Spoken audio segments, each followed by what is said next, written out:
Pemerintah Aceh secepatnya akan menyusun panduan memasuki fase new normal, khususnya di lingkungan perkantoran dan sentra ekonomi masyarakat. Dengan adanya panduan ini, beragam aktivitas masyarakat diharapkan dapat kembali berjalan normal dengan pola perilaku baru yang bersandar pada penerapan protokol kesehatan guna mencegah terjadinya penularan COVID-19.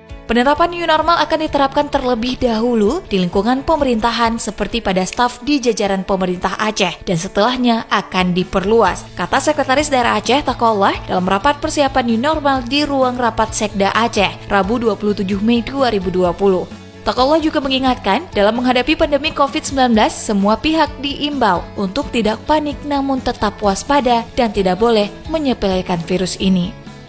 Meski Aceh masuk dalam kategori wilayah kuning tua dengan 19 kasus positif COVID-19, diharapkan semua pihak terus meningkatkan kepatuhan terhadap protokol kesehatan pencegahan dan penanganan COVID-19.